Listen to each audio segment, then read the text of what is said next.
High দোস্ত, তোমরা কেমন আছো? তো আজকে সকাল সকাল খালি করে বেরিয়ে পড়লাম। দেখো ভান্ডারটির মাল ছিল, আর এমন জায়গায় মাল ছিল সবই বলবো আপনাদের কি পরিস্থিতি, কিভাবে খালি করলাম না করলাম। আর আমি এসেছি গাড়িতে কালকে, আর ভিডিওটা করা হয়নি যেহেতু আমি বাড়িতে ছিলাম, ওই জন্য ভিডিওটা করা হয়নি। তো কালকে এসেছি আর ভোর রাতে বেরিয়েছিলাম, ওই জন্য ভিডিও করা হয়নি। আর কালকে 6টার দিকে পাহাড় ঢুকে গিয়েছি, 7টার দিকে লোড হয়ে গিয়েছে। লোড করার পরে এমন জামে ফেসেছিলাম, মানে কি বলবো, মানে সীমার বাইরে। আর জ্যামটা এই জন্য লেগেছিল, 90 ছিল কিন্তু 90 8:30 9টার দিকে ছেড়ে দিয়েছিল।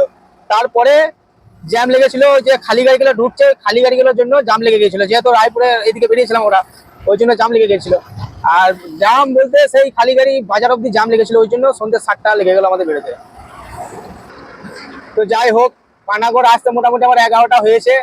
আর পাড়া যে জাম এতে বুধবুধে জাম পেয়েছি, 1.5 ঘন্টা জাম ঠেলেছি। জাম ঠেলার পর 1:30টার সময় বেরিয়েছি, 1:30টার সময় বেরিয়েছি গলসি থেকে। আর তারপরে এসেই আবার শক্তি করে জ্যাম পেয়েছি। তা এমন জায়গায় আজকে মাল ছিল, মানে কি বলবো, প্রধান সড়ক লোড করার পরে জানতে পারলাম যে হ্যাঁ, প্রধান সড়কে পঞ্চায়েত রাস্তায় মাল আছে, তো ওই রাস্তায় গাড়ি ঢুকলে ভাই ফাইন আছে।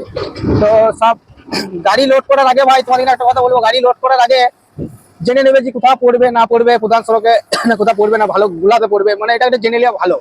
তো আমি তো জানতাম না, তো আমি লোড করে ফেলেছিলাম। তারপর আমাকে বলছে এতে পঞ্চায়েত রাস্তায় মালটা পড়বে। তো না জেনে বিপদে পড়াটা ভালো নয়। পার্টিকে জিজ্ঞেস করে নেবে ভাই কোথায় খালি হবে না হবে, সব জেনে নেবে। এখন মানে বিশাল ব্যাপার ভাই, পঞ্চায়েত রাস্তায় ঢুকলে ভাই পুলিশ পুলিশ যদি আটক করে ভাই ফাইন করবেই, কিছু হয় স্পট ফাইন কিছু একটা করবেই। আর এখন যে গাড়ি মার্কেট ভাই, মানে কি বলবো, সীমার বাইরে 4,000 টাকা 16 টাকা বাঁচো, তাও আবার সিঙ্গুর বৈদ্যবাটী 4,500 5,000 এরকম বাঁচে, জোরে বা 5,000, তার বেশি নয় ভাই। আর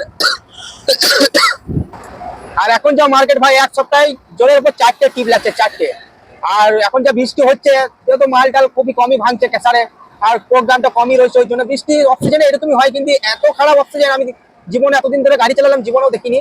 এত খারাপ অক্সিজেন, মানে সীমার বাইরে। এখন তো বর্ষা লাগেনি, যখন লাগবে তখন কি হবে বোঝা যাচ্ছে, তখন তো আর চলবেই না গাড়ি মনে হয়েছে। আর এটা আমার পান্না ছোটদা, দেখছো ভাই রোল দেখো।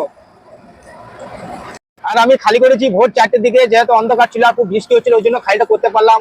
আর ভ্যানটা ছিল ওই ভান্ডারের মোড়ে, যেহেতু খুব একটা ভয় লাগছিল যে কি হবে না হবে, চিন্তা ছিল। যাই হোক, আল্লাহর নাম নিয়ে ভাই খালি করতে পেরেছি।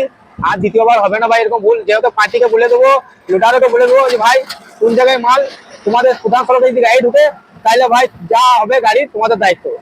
তো ঠিকই আছে ভাই, যাই হোক, ভুল মানুষের একবারই হয়, দ্বিতীয়বার হয় না। যেহেতু আমার কিছু হয়নি আল্লাহর রহমতে, তাও একটা যদি হয়ে যেত বাই চান্স, তার জন্য মানে কি। আর এখন যা পরিস্থিতি খারাপ ভাই, তোমরা তো সবই জানো যে এখন কি মার্কেট। তো ভাই আমি খালি করে তেলেপুকুর পেরোলাম, যাই দেখাই যায় ট্যাস করে যাই, যে দেখি প্রোগ্রাম দেখি। এই যা বৃষ্টি হচ্ছে তার মধ্যে আল্লাহ আল্লাহ হয়ে গেলে ভালো প্রোগ্রাম, যেহেতু মালিকদেরও কিছু হবে আমাদেরও কিছু হবে। ভাই রাখলাম, ভালো থাকবেন ভাই, সুস্থ থাকবেন।